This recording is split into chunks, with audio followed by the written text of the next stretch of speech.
What's up, guys? Happy New Year's. I hope you all had a great holiday, and I hope you all had a great New Year's. I spent it at home. I drank a few beers and I watched the ball drop and just kept it pretty chill. So I enjoyed it. I also cleaned my house a little bit. That's one of my traditions is I always like to clean the house and prepare for the new year. So I had a great New Year's. It was cool to see the ball drop.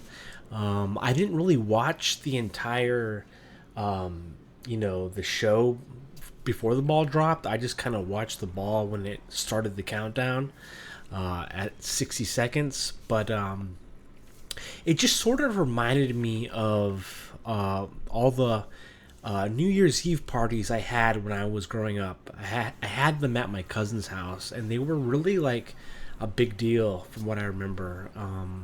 He had like a huge house, and so he was able to invite a lot of people, and there was like a lot of food. There was a lot of the basement was like a dancing like a disco basically. There was like disco lights and people would dance, and this was back in like the 90s and early 2000s, but just kind of made me think about that. So I hope you guys had a great New Year's, however you spent it. If you want, let me know how you spent it. Let me know anything interesting, and I hope that 2025 is a great year for all of us. So let's talk about Banzai Run. The table we had a one ball challenge on from last week, and then we'll talk about the next Williams table, which will be Earthshaker from Pat Lawlor as well. So, Banzai Run is kind of unique in that it was Pat Lawlor's first table that he created. And it was not only it was originally designed to be a different kind of arcade game, which is probably why it has a vertical playfield. But that's something that I think I want to discuss as I talk about this table. Was that for a first ever table from a pinball designer such as Pat Lawlor, as I played throughout the week, I thought, what an ambitious kind of table, right? I mean, usually when you think of pinball designers, usually when you start creating a pinball table, it's always like kind of simple, right? To get your feet in the water. But Pat Lawlor really kind of, for a first table like Banzai Run, really kind of went out of his way almost. Very ambitious table because you have the upper playfield, which that is not really seen so much in pinball, and what makes it so unique, right? So whenever you think of Banzai Run, you're always thinking that you're always remembering the uniqueness of it, right? The vertical playfield, which makes Banzai Run so unique compared to other tables. And I thought about that, for a first design, very ambitious table. It could have gone either way, right? It could have been, flat out failure, but it turned out to be a really well received table because of the vertical playfield. But not only that, the lower playfield also has a lot of interesting things. I mean, you've got the kickback, you've got the left in lane eject hole, you have the captive ball, you've got that saucer near the bumpers. That's very important because it will relight the kickback. You've got two spinners. You've got that ramp that you do laps around. So it's a table, because remember last week, the week before, 2 weeks before, when we played Black Knight 2000, it was a table that, has the upper playfield. And with Black Knight 2000, you're really kind of playing on both playfields. Time is spent between both playfields, evenly. And so with Banzai Run, you also have basically not two playfields, but you have one lower playfield and one vertical playfield. And the vertical playfield is interesting because it has different kind of physics, right? Because it's playing pinball like if it was at a certain angle, like a vertical angle, and it's very different. I know that Urko was watching a couple videos on YouTube, of the actual machine, and comparing it to how it plays on Pinball FX, and it's very similar in that respect. It definitely feels weird because of the physics of playing a vertical playfield, but very similar. So I encourage you, if you haven't already, watch some videos of Banzai Run on the vertical playfield and see how it compares to Pinball FX. But it's time. The upper playfield, the vertical playfield on Banzai Run is not as it's not the same like you have on Black Knight 2000. It's kind of because you're not really spending so much time on there. I mean, you can spend you can spend time there, but it's really not. I don't think it was meant to really, a lot of time was meant to be spent up on the vertical playfield. There was stuff that I haven't even gotten to yet, like the freestyle part of the playfield. I never tried that yet. And another interesting thing about the vertical playfield is it also has a center post that's up for a little while. It's timed, so I think for like maybe a couple seconds as you play on the upper playfield, the post will be up so that if the ball drains, it won't go down to the lower playfield. So that was pretty cool because I've played many tables that have up post on the lower playfield, and it was just kind of interesting to think that the same mechanic could be used in that way on a vertical styled playfield.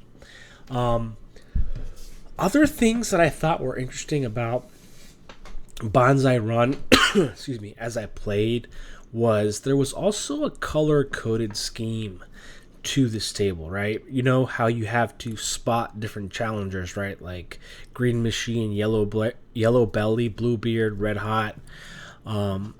So in order to spot, to light those challengers, you have to hit the basically color-coded mechanics on the table. So there's like a couple of blue targets that you hit that will spot Bluebeard. There's yellow targets.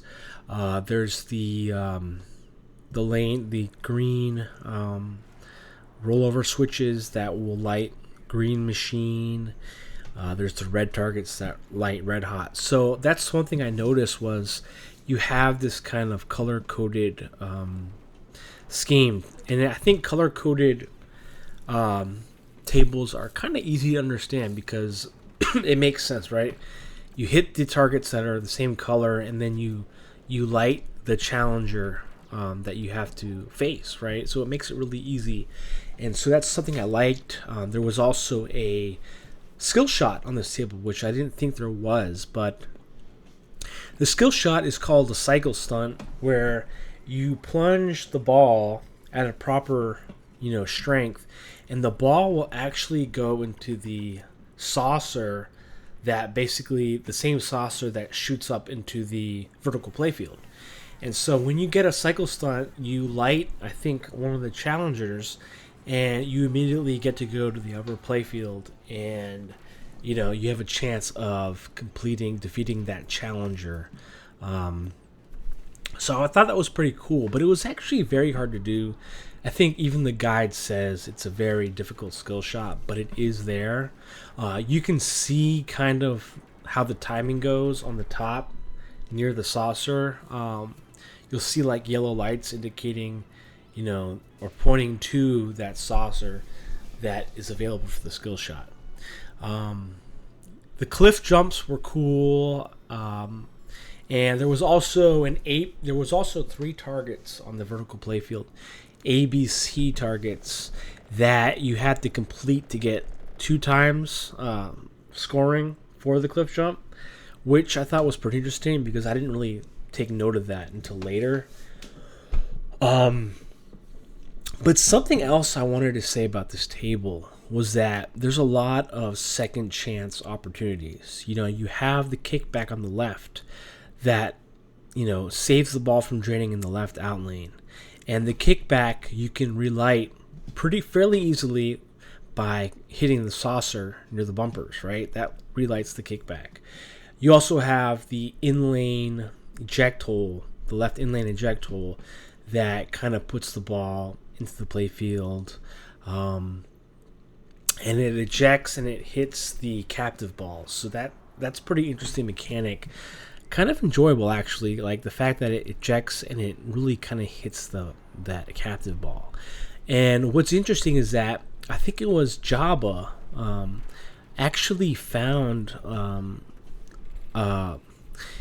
like a special like trick that you can do, like a trick shot, where when the ball ejects from the left in lane eject hole, if you nudge right, you can actually get the ball to go into the saucer that leads to the vertical playfield if it's lit. So that was pretty cool to find out. All credit to Jabba for that. I tried it. It's not that easy to do, but it made me wonder if that was the intention of the design. That Pat Lawlor wanted us to try nudging to get the ball into the saucer that leads to the vertical playfield.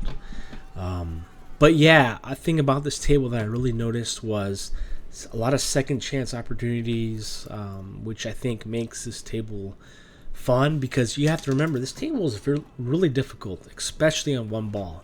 I played a couple games, like a classic with 3 balls, and I didn't even get the score that I got with 1 ball. I was very lucky to get what I got, basically defeating King of the Hill.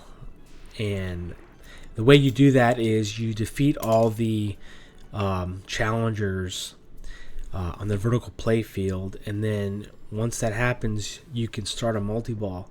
You lock balls in the saucer at the bottom and at the vertical play field, and then you have to go back to the vertical play field, hit the captive ball to defeat King of the Hill, and that gives you like 1,000,000 points. That really made my score huge, but I tried really hard to get the score that I did. But I mean, something that I want to say about this table is that, I had heard about this table. I think it was on Pinball Arcade, and I played the VPX versions of it. But until I played this tournament, I really had no idea of this table. And so, now that I have sort of an idea of how this table works, I genuinely like the table. I'm not going to say it's like my favorite table, like it's the one that I'm glad that it's on Pinball FX, but I think it's a table that if you give it a chance, if you understand the rule set, I think that a lot of players will learn to like it. That's how it felt for me. I mean, I think like I said in the beginning, it's a very ambitious first table for Pat Lawlor. But I think it really worked out well, considering that it was really supposed to be an arcade game called Wrecking Ball. So it made me question the idea that why don't we have more tables like this? Why don't we have more pinball designs with vertical playfields? And so I don't really know how to answer that question. I think the only thing I can think of is maybe it's going to be a little more costly to have a vertical playfield, and when you ever have a vertical playfield, or like an upper playfield, you have to think about how much time is going to be spent up there, and sometimes it might seem like a waste, because if you don't spend time in the vertical playfield, it's just something to look at, right? But you think about tables like pinball tables that normally where the vertical playfield was on Banzai Run, you just have a back glass with a scoring display, like a score display, alphanumeric, or like an EM with a scoring reel or a DMD. And there's so much space in the upper playfield, and the DMD, the score display, is kind of small. So I just thought about it. It's like, why not use all that space for a vertical playfield? But that's just not how pinball is. But it makes me kind of entertain the idea. What if more tables use that style of a vertical playfield? So that's pretty much what I got out of this week. And let's go over the scores here. So we had an open tournament with about 24 people. It was 6 days, unlimited attempts. So my first place, we're going to give a first place congratulations to Supple Wrist. I think that Supple Wrist looks like no. Okay, so my bad. I was seeing something there for a second. But congratulations to Supple Wrist with 3 million points. I'm not familiar with the name, but whenever I have a tournament, I always like to congratulate the first place person because that is huge. So congratulations to Supple Wrist for that 3 million points. Second place, Nia Lang with 3,425,000 points. And then third place, Moonface Maddie, who has become basically a regular in our tournaments with 2,966,000, close to 3 million points. Congratulations, Moonface Maddie. Thank you for representing us well.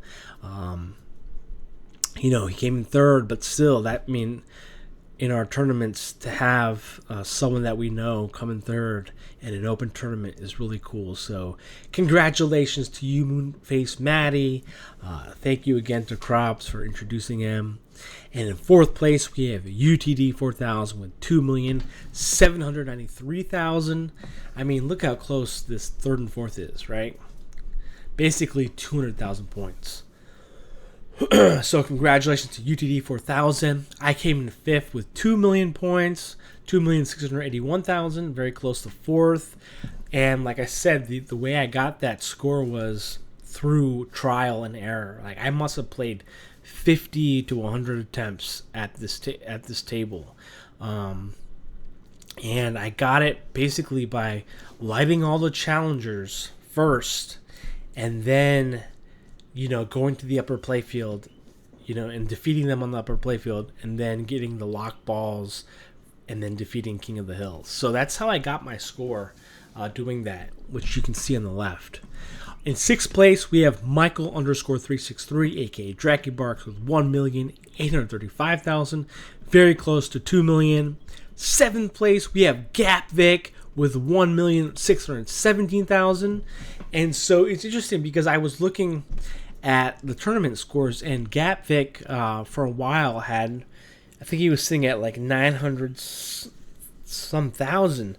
And so now I see that, his score increased to 1,617,000. So congratulations to Gap Vic. I love improvement. And I really I think it helped that this tournament had unlimited attempts, because I feel like if I had limited, I wouldn't have gotten the score that I got. So I think with unlimited, I think you're able to try the table, get a feel for it, and you don't have to worry about that added pressure. In eighth place, we have Carpy's Son with 1,456,000 points. Very close to seventh place, Gap Vic with 200,000 there. Krobs in ninth place with 1,338,000. Also very close to eighth place, a couple 100,000 there. Congratulations to Krobs for making it in the top 10. And in 10th place, my arch nemesis, Balchi99, with 1,191,000. And so these scores are very close. You think about it, right? And, that score could be like one cliff jump or one challenger, defeated. So very close and tight game overall. All the scores will indicate that. 11th place, we have Jabba the Blade with 1,160,000. Look how close that is to 10th place Balchi, right? 30,000 points, give or take. In 12th place, we have Bad Jack Daniels, a regular, with 946,000 points, close to 1 million. And then in 13th place, we have Leon102, Lazy Space Cat on YouTube, 907,000 points, close to 12th place as well. Going down here, we have 15th place PFX Fan, our resident Australian. Happy New Year's, with 676,000 points. In 16th place, we have Fabled Scarab 79, another long-time regular, with 663,000 points. Going down the list, we have Urko 1945 with 528,000 points. My friend Urko, the EM Guru. Robozon in 18th with 492,000. In 20th place, we have Wombat in a Hat with 328,000 points. Going down the list here, Randy Retro with 228,000 points. 22nd. In 24th place, Trevor Seymour with 23,000 points. So thank you to everyone who joined and participated. I hope you had fun. I hope you enjoyed the tournament.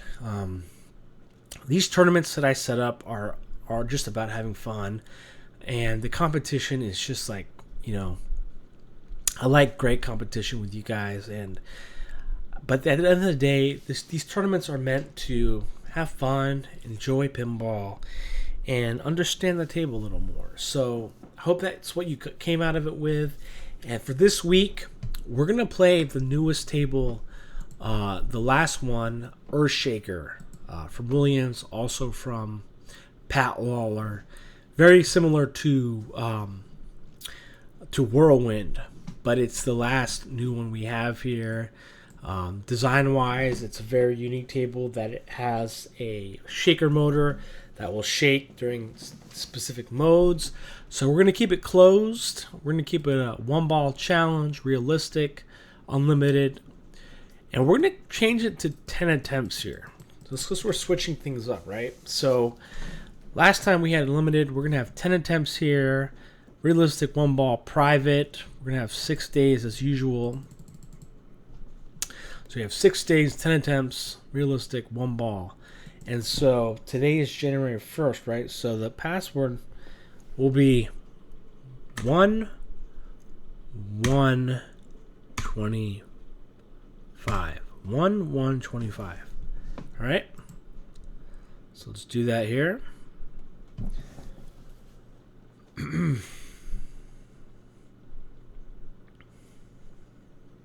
And here is the tournament ID, MMAX. And let's go here. So the password again is 1125. 1125 for the date. So we have 10 attempts. This is my first attempt. Let's go here. All right. What do I want this? I want manual view. No, I'll go with YouTube.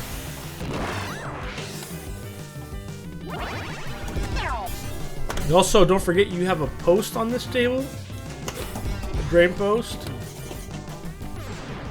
and the drain post unfortunately does not help. Oh, okay, from the right out lane, but the table was nice enough to give me another ball. All right, let's go here. Let's see here.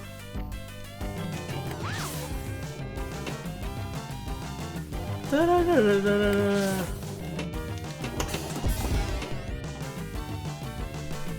That was close. Oh my gosh, that was close.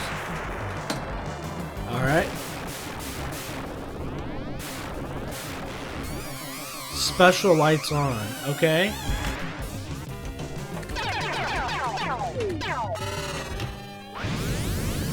Okay, we got the lock enabled. Okay. So we have 2 choices for locks. Okay, let's try. Get that scoop. Nope. Try again. Oh my gosh. Wait, I see the special lit in the right out lane. Wow.